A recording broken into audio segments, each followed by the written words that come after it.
Hi everyone, my name is Quester. Welcome to the 6th episode of my unofficial program, Guild Wars for all levels for the game Gems of War. For tonight's episode, I will be ranking Kingdom Epics from lowest to highest. As you probably already know, Kingdom Epics are epic troops that you gain by completing Kingdom questlines. There are 30 kingdoms so far, and thus there are 30 Kingdom Epics. If you've just started playing Gems of War, you may want to complete all Kingdom questlines to collect these high rarity troops. But not all Kingdom Epics are made equal.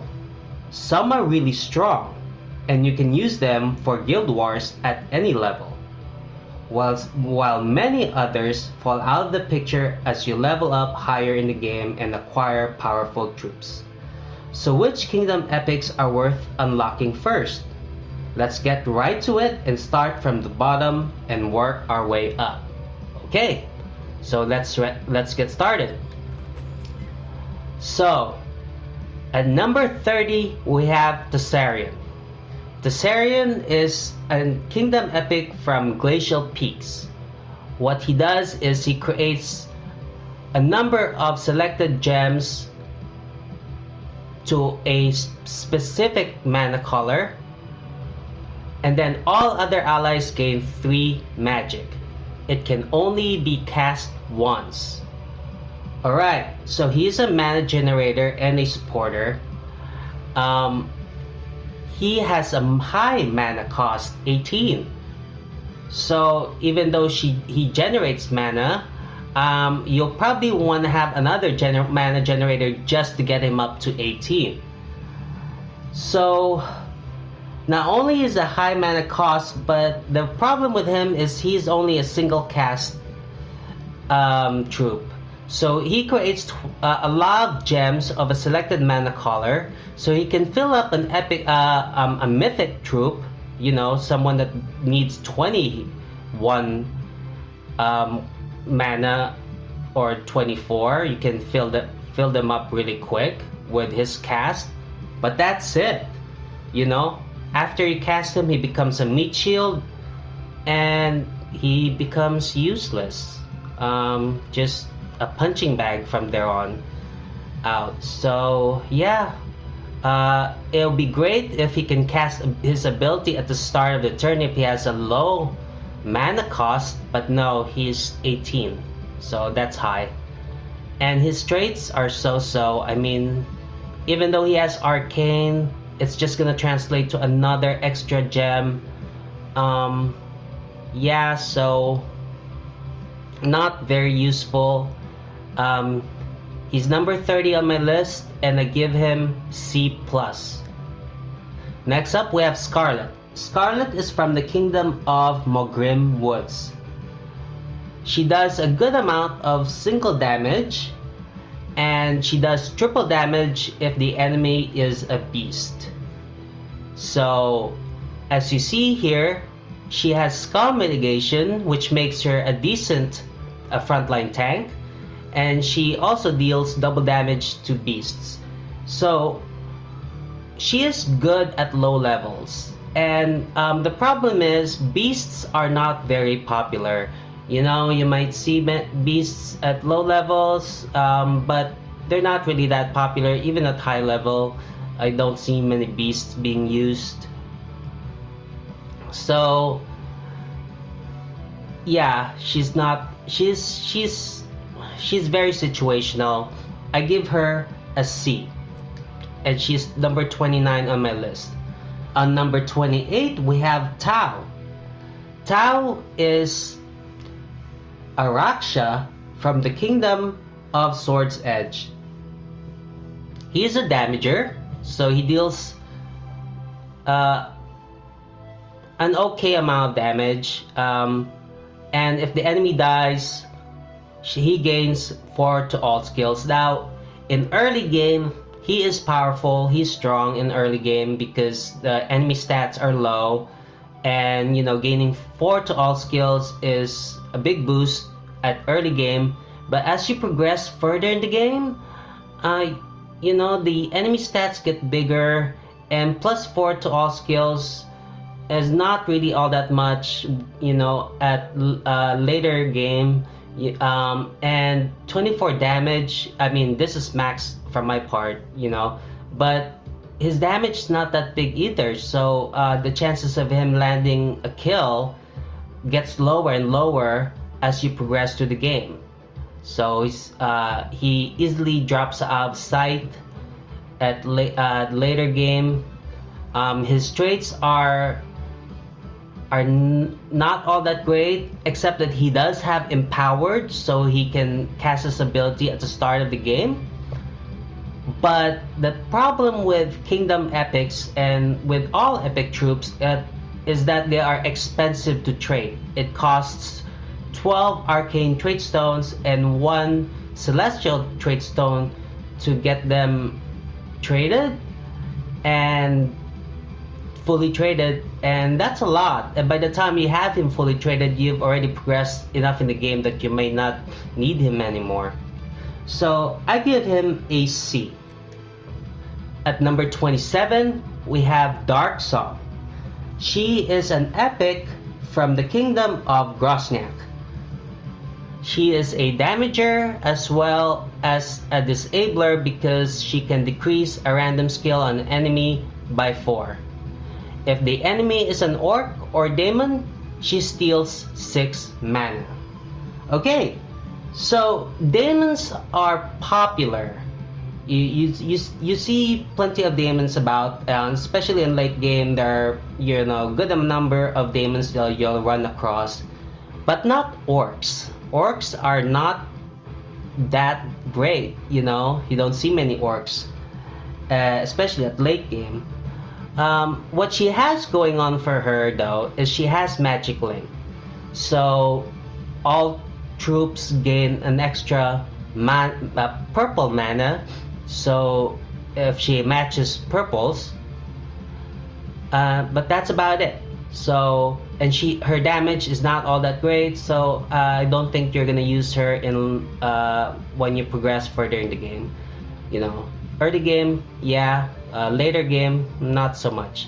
So I give her a C. Alright, and let's get to the next set. Next up, at number 26, we have Avina. Avina is an epic from the kingdom of Gulvania. Now she does damage to an enemy troop, and she deals triple damage if they are undead. So she's another one of those situational troops. She's good against undead. She has double damage, skull damage against undead, and she has armor piercing, but she does not have any skull mitigation, so she makes a flimsy tank. And the only great thing about her and why she's better than the other situational troops is she can gain souls. So at the start of the game, you don't have a soul farmer. She can gain those souls for you every time you cast her ability. But once you get Valkyrie, which is a rare, which you'll eventually get by just opening gold chests, you may not need Avina anymore, because Valkyrie is a mana generator, gem converter, and she is used a lot more than Avina. So yeah, that's Avina, and I give her a C. Next up, we have Lady Sapphira. She is number 25, and she is an epic from the kingdom of Whitehelm. Now what does she do? She does true damage to an enemy, and then she gains 4 life and 2 attack. Now at early game, she can be devastating because true damage bypasses armor, so she can probably kill an enemy in early game with 2 to 3 hits. But as you progress later in the game, you go up a level or more, she becomes less and less useful, and the static gain of 4 life and 2 attack, as the enemy stats go up, these stats become minimal, and you know, it's not much. She doesn't gain much to keep using her. And as for her traits, they're really not that great. She has chill touch, but again, it takes a lot of trait stones, arcane trait stones, to get her to have this her third trait. And by the time you have her third trait, you've already progressed enough in the game that she becomes no longer viable. So I give her C+. Next up, at number 24, we have Teska, and she is an epic troop from the Kingdom of Suncrest. Now, she is a supporter. She gives an ally life and attack. She cleanses them, and if they use red mana, she gives them 3 magic. Now, there are 2 other supporters who are Kingdom Epics that are better than her, and that's why she's not that great. First off, the amount of life and attack she gives an ally is not that much, and they have to be using red mana so she can give them 3 magic. Now, she would have been better if she can give any ally 3 magic, but no, only red mana users get 3 magic from her, and that's why she's not that great. She does have arcane, but other than that, you know, she does not have all that great traits either. So I give Teska a C+. Next up, we have Raven at number 23. Raven is an epic troop from the Kingdom of Mist of Scales. He is a damager. So what he does is he deals damage to an enemy, then he gains most of his mana back and an extra turn if the enemy dies. So he has extra turn capability, and you know, if he lands the killing blow to an enemy, and he gains most of his mana back, so you can cast him again. So in early game, he's useful because, you know, if he lands a kill, you can cast him again to land another kill, and then you can cast him again to land another kill, and so forth. So, and he also has Water Spirit, so if you use him in low-level Guild Wars with all blue allies, he gains more magic. So, and he has Stealthy, so he cannot be easily targeted. But that's all he got. At later game, that damage he does is not that much, and it's only single target. So he's he's good at early game, but later games not that much. And I give him a C+. Let's go to the next set.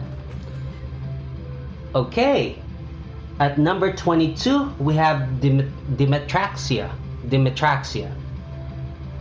and she is a dragon epic from the Kingdom of Darkstone. So what does Dmytryk do? She's a damager. She deals damage randomly split among enemies with a 75% chance to burn everyone. So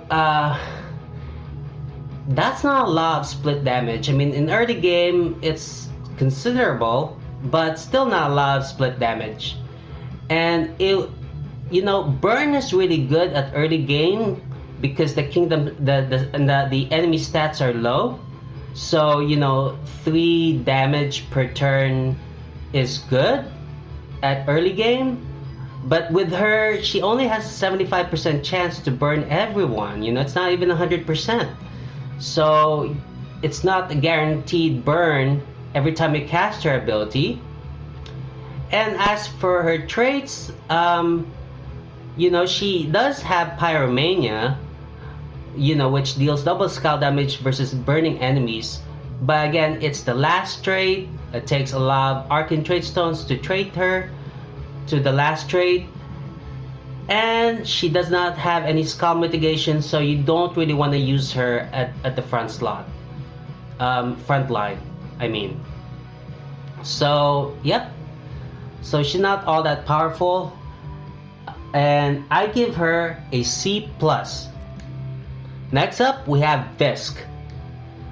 Fisk is an epic troop from the kingdom of Dragon's Claw. So what does Vic do? He is a damager. He deals some damage to an enemy, and then he deals bonus damage to all enemies that use yellow mana and burn them. Okay, so he is a yellow mana counter. And if you're up against yellow troops, that's good because that's a lot more damage, and he burns them. So at early game, that's good. Burn is always good at early game. And what's good about him is he does have 50% ability to he reduces skulls damage from skulls by 50%. So he has good skull mitigation, so you can use him as a frontline tank. But he is not really a hard yellow counter. You know, when you cast his ability, he will not be able to kill yellow troops with one shot, and it's not even that much damage. So what he has going on for him is he is good at the front line. So he makes a good tank, but other than that, it's not that great. The damage he does is not that big. Good at early game, not so much at later game. So I give him a C+. Alright, next up we have Lil Johnny Bronze. So what is Lil Johnny Bronze? Well, he is a Kingdom Epic from Blackhawk. What he does is he creates 8 skulls plus 4 more for every treasure map collected.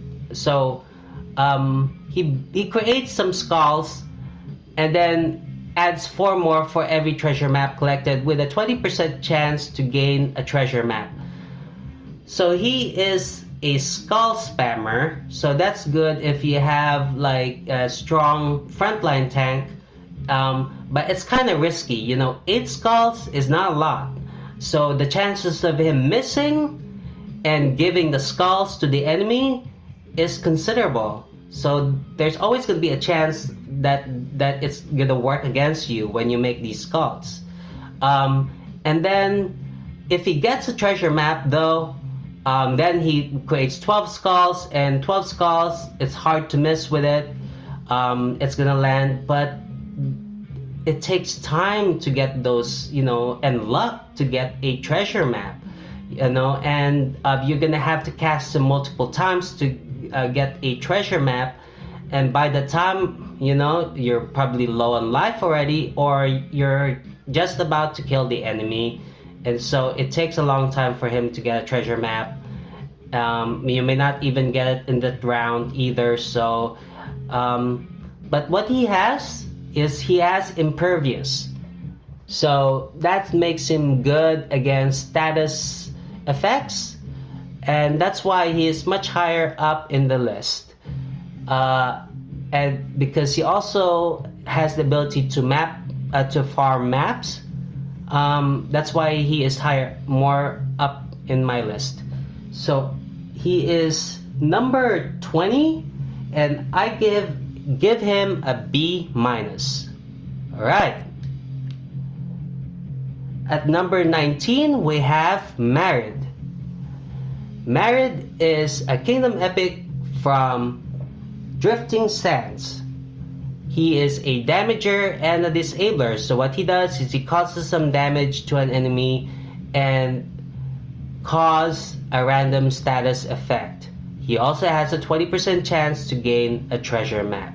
So he's a map farmer and he deals some damage, but that random status effect, I don't know about that, you know.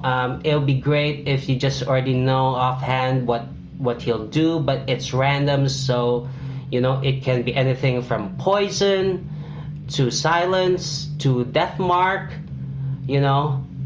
and you don't know what he's gonna do. So not so great. But what he does have going on for him is he has Stone Link, so people gain bonus brown. Your team gets bonus brown mana from brown gem matches, and he has Stealthy, so he is not easily targetable. So beyond that, he's not that great. He's good at early game, and that's it. I give him a B minus. All right, let's go to the next set. So, at number 18, we have Brine the Lucky. He is an epic troop from the Kingdom of Zaijin. So, what does he do? He is a supporter. He increases a random skill on all allies by by your magic. So, a random skill, that's the thing. If you know, if he increases the attack, that's good. If he increases armor, well, not so great. It's just armor. If he increases health, that's okay too. But what you want from him is that he increase magic. You know, if he increases magic by 18, that's a lot of boost. So, other than that, he does not have great traits.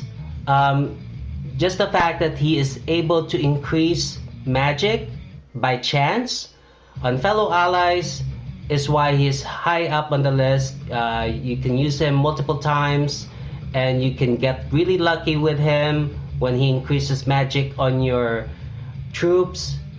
But if he doesn't, well, I guess that's his name, Brine the Lucky. So he's number 18 on my list, and I give him a B minus. Next up, we have Spark Greiner. Spark Greiner is an epic troop from the Kingdom of Adana. So what he does, he is a supporter. He gives an ally 21 attack, magic, but it's boosted by magic, attack, and armor, and then double the effect if an ally is a mech.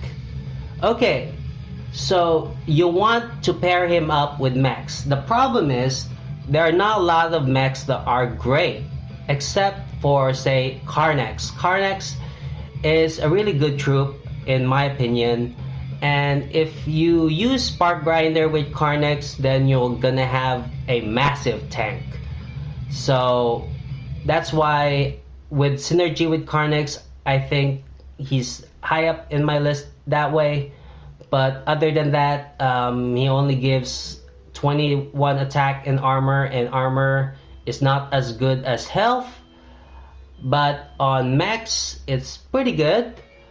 So what he has is he has Fortitude, which makes him harder to kill with status effects, and you can't devour this troop. And other than that, they're gonna be better supporters than him. He is only great with fellow mechs. So he's a dwarf. That's how I meant fellow mechs, but anyway. So he gets a B minus from me, and he is ranked 17. So next up, we have Lwin. Lwin is a Kingdom Epic from Pansvale, and he is a damage dealer and a board manipulator and a mana generator. What he does is he destroys a row and a column, so you get that mana, and he deals damage to a random enemy boosted by yellow gems destroyed at a ×3 ratio. So that's a high boost ratio. He can deal a lot of damage to a single troop, but the troop is random, so you can't target the troop that you want. He does not have great traits, so he would be higher on my list if, you know, all that damage he does goes to a specified target, but because it's random, you don't have much control with him other than board manipulation. You can get extra turns from him, you know, get some mana for your other teammates.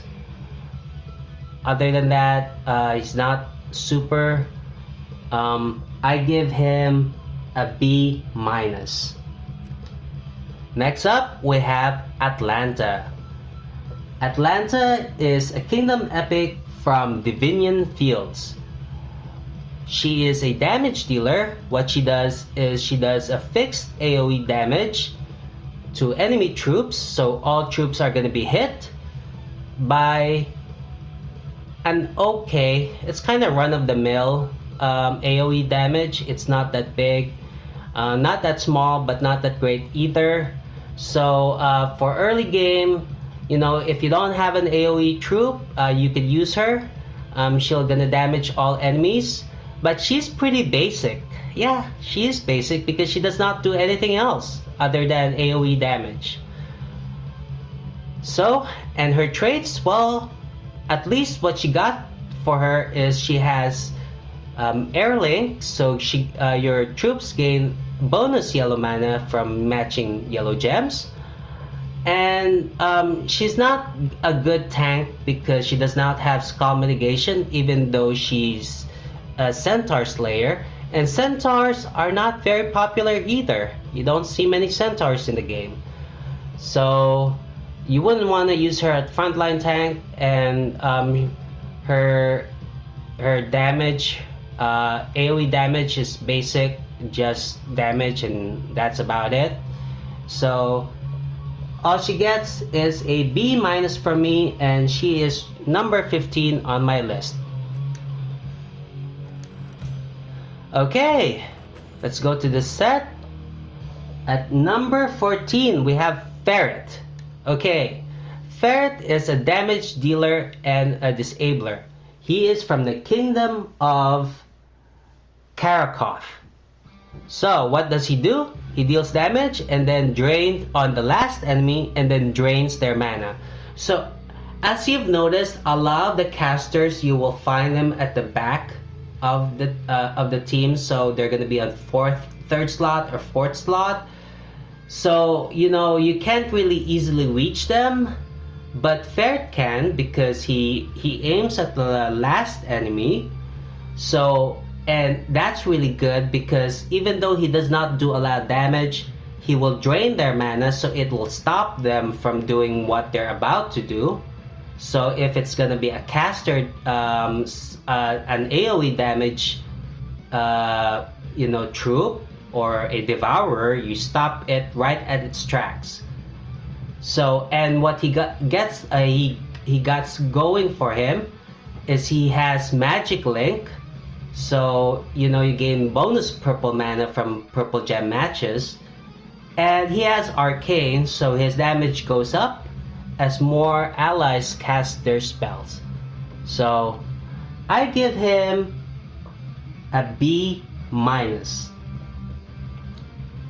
Okay, at number 13, we have Herald of Chaos.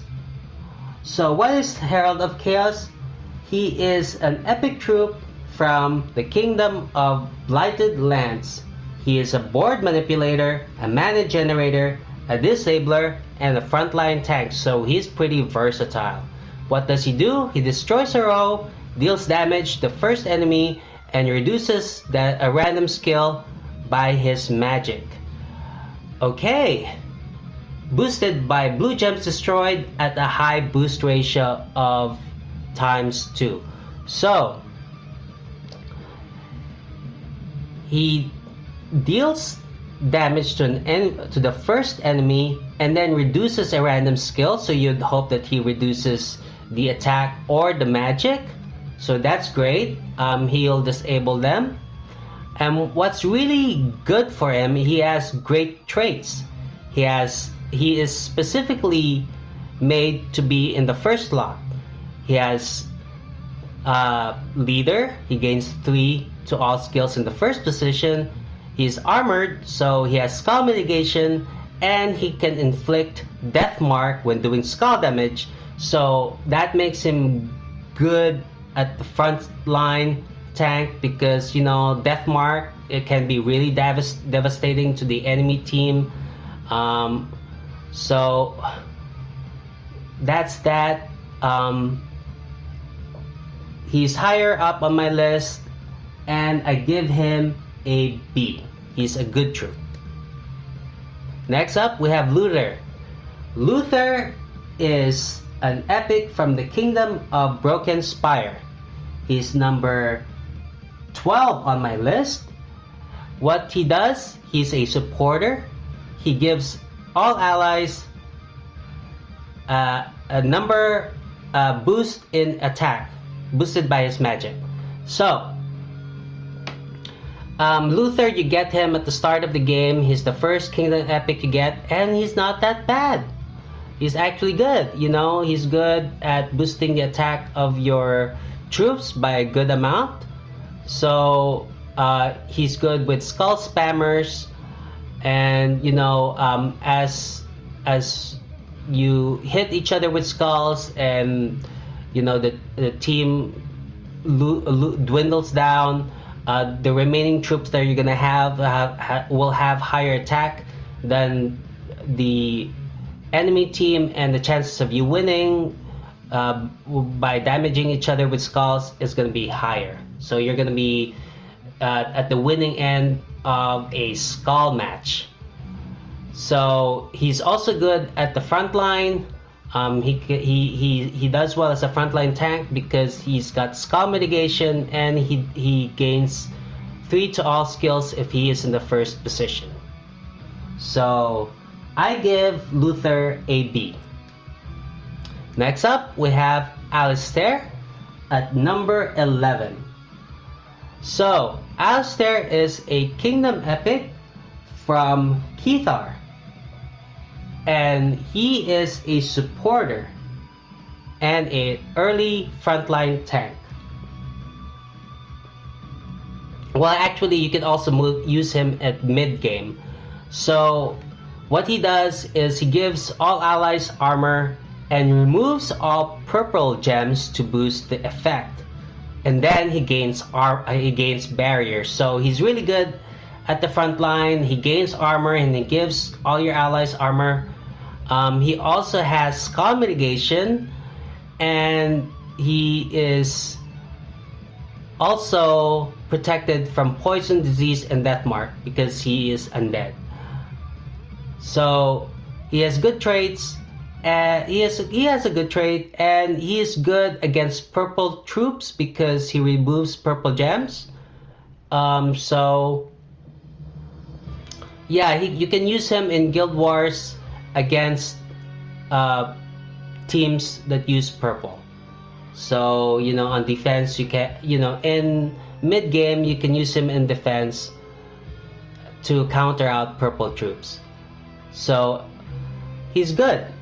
I give him a B, and he comes in at number 11.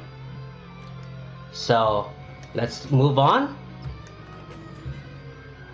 Okay, at number 10 we have Keghammer. Keghammer is an epic troop from Stormheim. He is a damager and a disabler. Now, it may seem like at first glance that there's not a whole lot going on for him. Why is he even high up the list? But I'll tell you why. Okay, so he deals an okay amount of damage and reduces their magic by 5. Okay? And then he deals triple damage if they are a giant. Now, what he does have going for him is not only does he have fortitude, which makes him harder to kill with status effects, he has empowered as his last trait. So he can start the battle with full mana, and you can use his ability right away.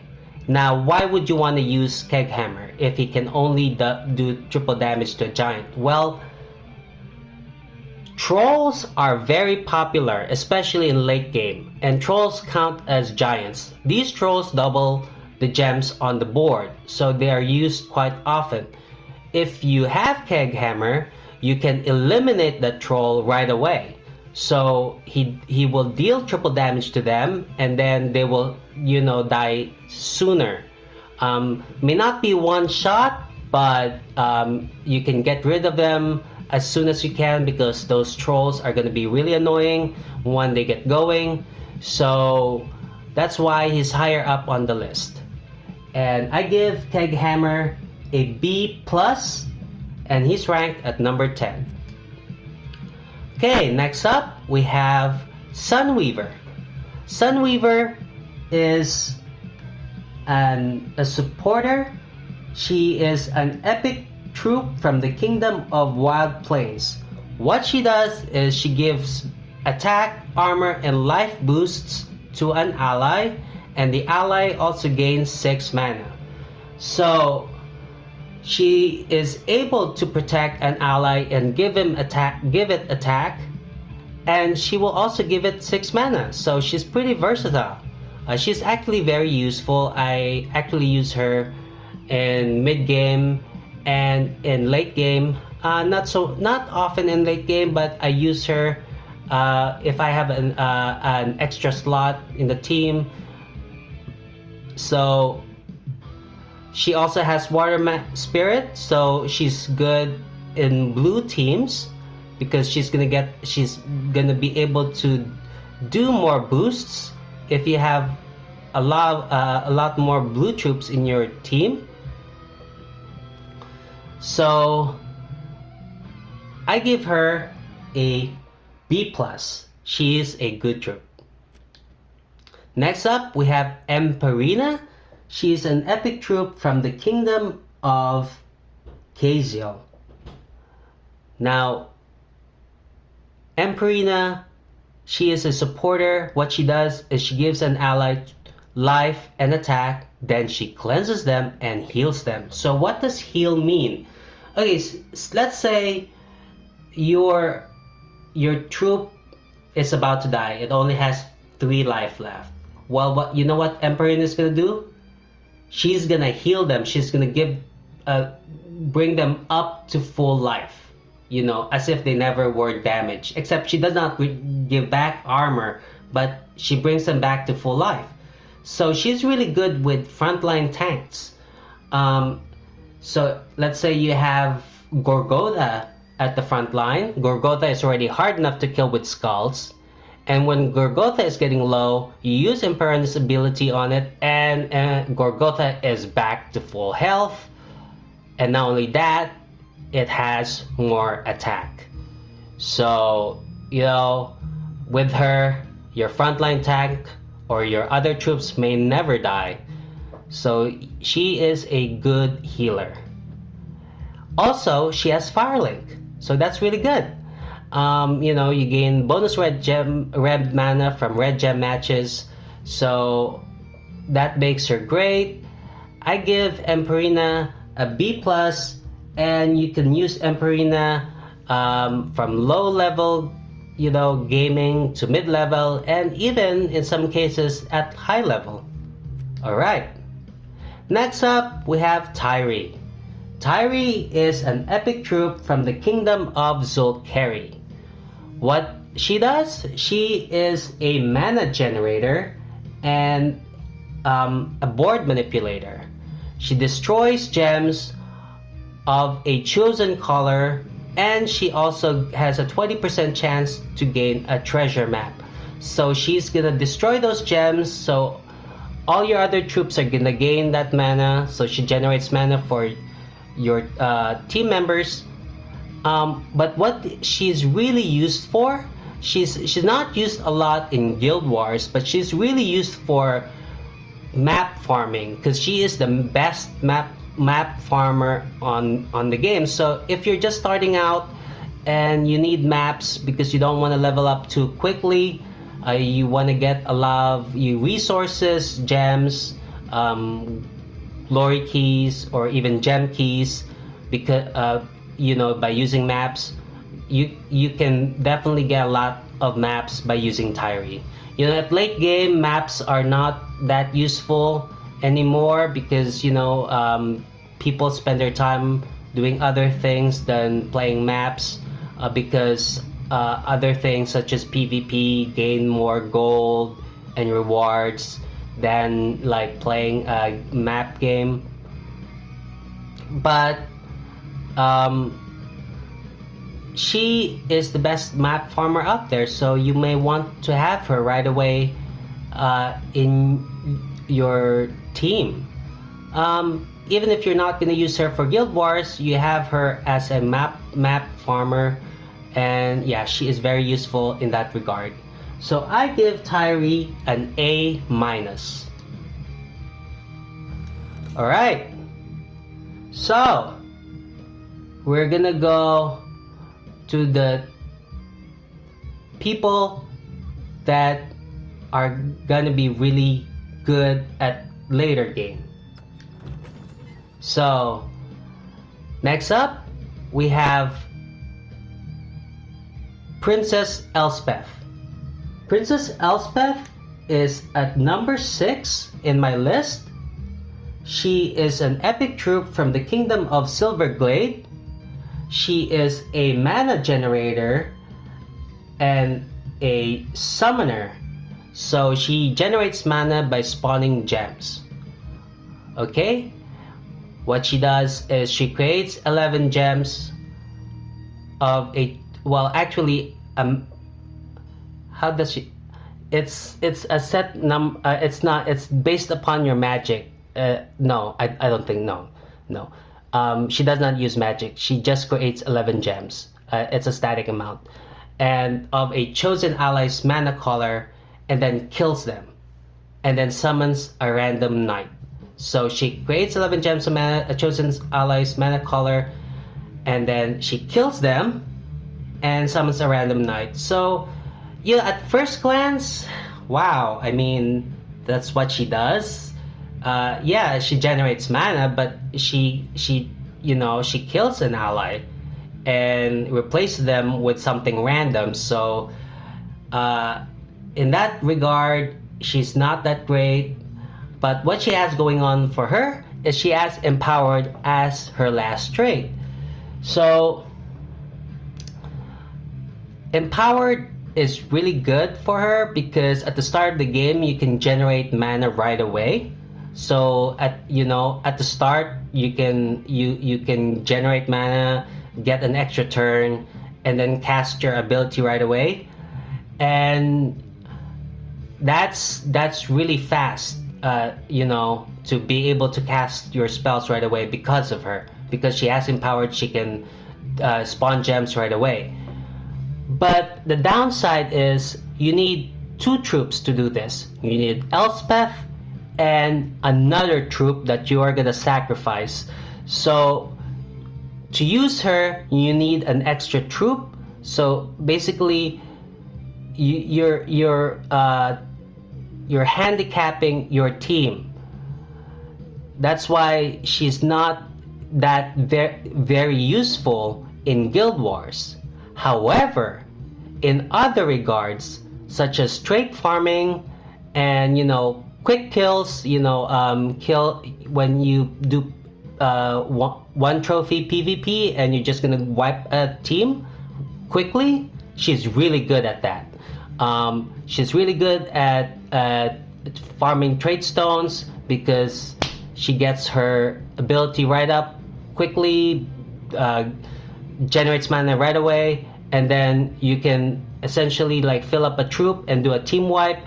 You're gonna see her at Bombat teams. You're gonna see her in sacrifice teams, when she goes and kills a troop and then uses sacrifice and then uses Crimson Bat to team wipe an enemy team really quickly. So that's why she's high up there, because she is a lot of utility outside of Guild Wars. So she's even used in late game a lot because of her ability, of her many uses outside of Guild Wars and outside of PvP. So I give Princess Elspeth an A minus. Okay, next up at number 5, we have Finley. Finley is an epic troop from Pride Lands. Finley is a gem converter. What he does is he transforms all skulls to gems of a chosen color. Now, other people will rank Finley lower in their ranking list, in their tier list, but I believe Finley is underrated. He is one of those converters that don't get used a lot because he converts skulls instead of gems, and you don't see a lot of skulls. But you know what? There are skull spammers out there, and he's good against skull spammers. He's good at protecting your tank. Say if you're using a gem mana generator as your tank, who is not Gorgotha, say you're using Azura as your front line, Azura is flimsy. I mean, she's squishy, she's gonna die quickly, but if you use Finley and he removes all those skulls, then there are no skulls on the board. Azura is less likely to get hit by skulls, so that's why he's good. He's good at generating mana if you don't need to get skulls, because at late game, I'll tell you, if you're not running a skull spamming team, you will not use skulls. In fact, you're gonna goad your opponent to use skulls. You're gonna tempt them and say, okay, use these skulls because I want you to use these skulls, and I'm gonna do something else. Most of the time, I try not to even get skulls because I would rather have my ability up than attack the enemy team with skulls in late game. So that's why I think Finley is really good. He is good at generating mana, and he's good at removing skulls. So he is number 5, and I give Finley an A minus. Next up, we have Amira. Amira is an epic troop from the Kingdom of Leonis Empire. So, Amira is a damage dealer and a disabler in a sense. Not much of a disabler, but she is a really good damage dealer. What she does is she deals true damage to an enemy and deals double damage if they use blue mana. Now, that's a lot of damage if they use blue mana, and it's true damage. So she has a capability of killing an enemy with one shot. So you will see Amira in defense teams on Blue Day because Amira can kill your troop with one shot. Yeah, that's it. Your troop's gonna be gone. And what's great about her is she is stealthy. So you want to get rid of Amira right away when you counter her? Well, no, she is not easily targetable. So that's why she's a really good troop. She can kill an enemy with one shot. And there are a lot of troops that use blue. In fact, I would say that blue is one of the most popular colors out there. Blue gets used more often than other colors. So Amira is really good at getting rid of blue troops. I give Amira an A minus. Okay, next up we have Roane. Roane is number 3 on my list. Roane is an epic troop from the Forest of Thorns, from the Kingdom of Forest of Thorns. So, what does she do? She's a damager. She deals split damage to enemies boosted by her armor at a high boost ratio of ×2. So, Roane, is a high risk, high reward character. Her boost comes from her armor. So her damage boost comes from her armor.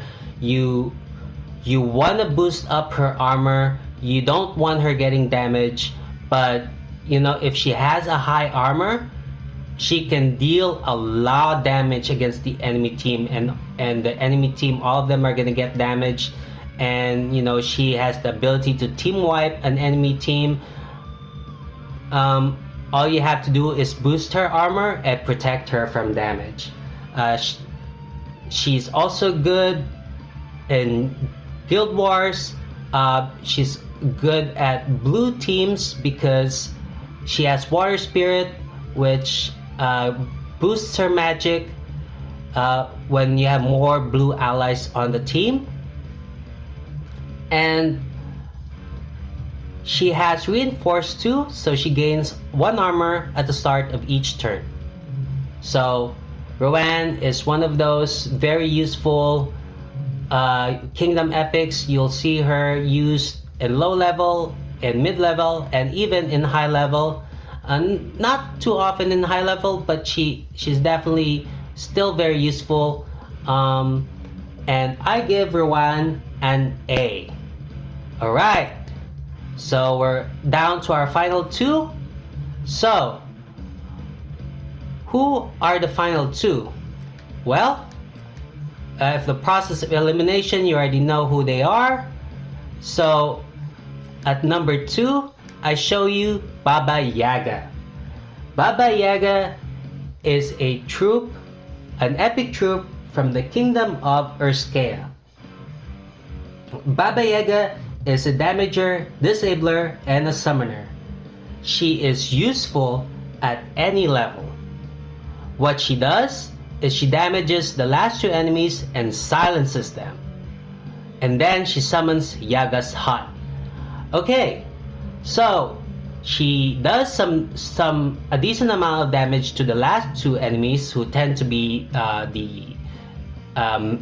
the casters of the enemy team. They're probably the damage dealers of the enemy team. So she not only damages them, but she silences them, therefore disabling them from doing anything.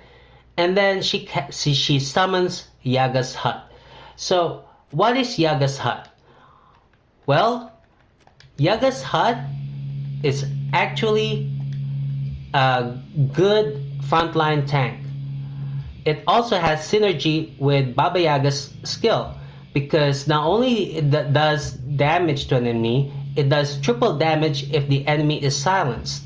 So if the enemy is still silenced and Yaga's Hut is up, you can deal a lot of damage to it. And Yaga's Hut also has bark skin, so it has damage mitigation. So the summon Baba Yaga does is very useful.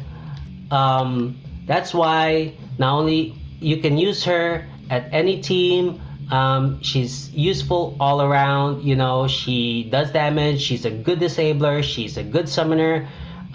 You can't go wrong with her. And she even has Arcane. She gains 1 magic and whenever an ally casts a spell, so her damage goes up even more. So yeah, I give Baba Yaga an A+. And by the process of elimination, you guys already know who number 1 is. And number 1 is Azura. Azura is an epic troop from the Kingdom of Merlantis. So, what does Azura do? Well, she is a mana generator and a disabler. So, she dispels all enemies and decreases a random skill by her magic, boosted by blue gems, and then she explodes all blue gems. Okay, so she's actually overpowered. You know, she's way better than most of the other Kingdom epics. So she's really great because now she does this. She dispels all enemies, so if enemies had like enchant or barrier, that's gone. And then on all of them, she decreases a random skill by a good amount, boosted by blue gems. So she also, will reduce their stats by a good amount. And she will explode blue gems, so the chances of her gaining an extra turn is high, and then you can cast her again, and she's gonna reduce their stats again. And some people say that she's better than Plague, and I tend to agree that she is better than Plague. Plague is a mythic that does stat reduction, so that's what she does. And even if you reduce her magic, she will still explode all blue gems. So she's already a very good exploder. So you can use her at any level. I mean, even at high level, even at late game, you will see Azura. She's that great. So Azura, I give her an S. She is overpowered. She may as well be a legendary, if you ask me. Okay, so that was a long episode. Thank you very much for tuning in. Next episode, I'm gonna go ahead and talk about another. I'm probably gonna highlight another troop. That is most likely what I'm gonna do. Or I'm gonna talk about defenses for your Guild Wars team. So either of the two. So stay tuned and thank you very much. I know this segment was long, but I want to go over these epic troops because these kingdom epics, you want to take advantage of them right away, especially if you're just starting the game. They're really, useful.